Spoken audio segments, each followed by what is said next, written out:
The old Range Rover Sport was a bit of a lie because it was neither particularly sporty nor a proper Range Rover, because underneath the skin it was actually based on the Land Rover Discovery. This time though, the Sport does share the same architecture as the bigger Range Rover, even though in terms of the design, it's actually more like a giant Evoque.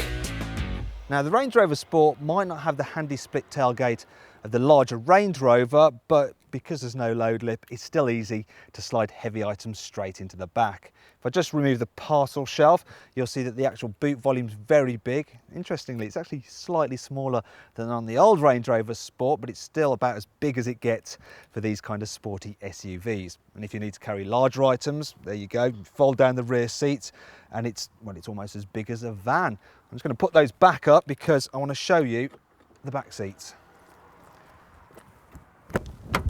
Now, there's as much knee and headroom as you get on similar SUVs, but because the Sport is slightly wider, it's actually better for carrying 3 abreast. It also helps that the floor is completely flat and the way the centre console is cut away, so then the person in the middle seat doesn't have to fight for foot space. If you need to carry more people, you can actually get an optional 3rd row of seats, and we'll actually come back to talk about that later on. First, we need to talk about the luxurious interior.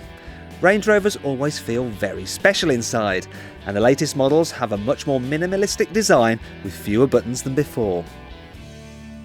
The Range Rover Sport comes with an impressive array of standard equipment. All cars get satellite navigation, leather interior, xenon headlamps, rear parking sensors. You've got cruise control, climate control, there's Bluetooth for your mobile phone, and DAB digital radio. Storage is good as well. This centre cubby is very deep, you can fit a large bottle in it, and there's also room for it in the side door bin. The glove box is huge as well. Look, there you go. Yeah, don't ask.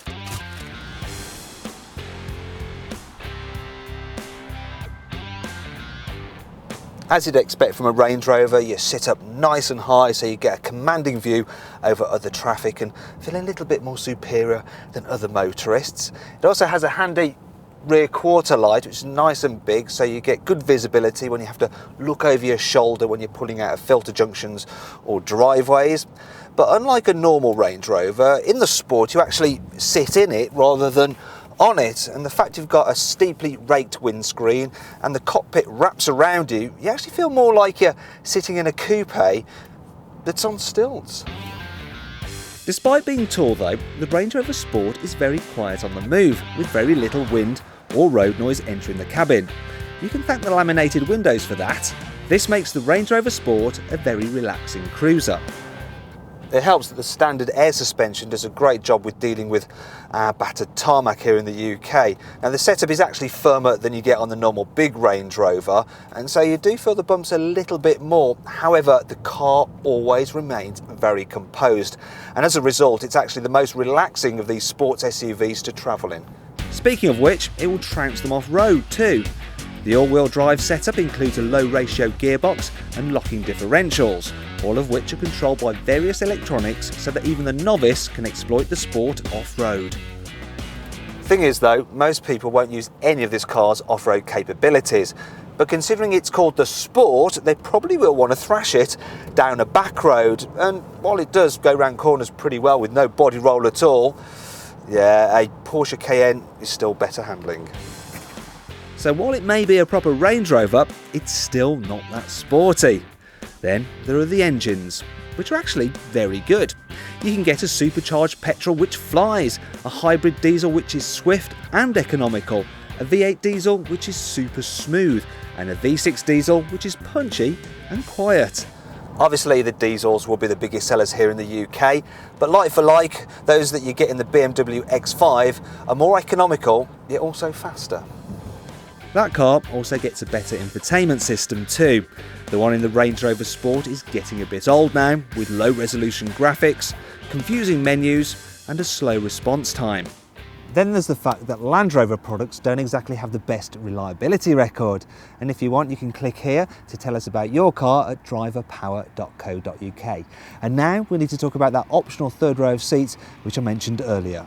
They may be electrically operated, but really they're neither good for man, child nor beast. as they're just so cramped. And getting in and out isn't particularly easy. I think that's probably the most undignified exit I've ever made from a car in a video review. Another problem with those seats is that they take up the space of the spare wheel, and they cost 1,500 quid, and they're just not worth it. Speaking of which, the Range Rover Sport is a bit more expensive than its main rivals, but if you ask me, it's worth paying extra for, because there's something about it which is a bit special. And I'm not just saying that because I'm British, honestly. Now you've seen our video of the Range Rover Sport, click on the windows to watch our reviews of the BMW X5 and Porsche Cayenne, and click on the Carbuyer logo to subscribe to our channel.